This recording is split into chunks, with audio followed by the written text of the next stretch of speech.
Hello everyone, how are you doing? This is MD Tech here for another quick tutorial. In today's tutorial, I'm going to show you how to print multiple slides per page in Microsoft PowerPoint.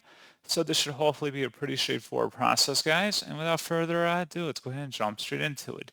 So all I have to do is open up PowerPoint and select File in the top left, and then go down and select Print.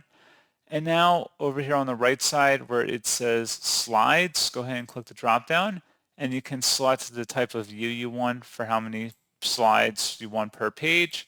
And that's pretty much all you have to do. It'll appear over here on the right, and all your slides should be listed here. And that's pretty much it. Then just go ahead and print it like you normally would, and that's it.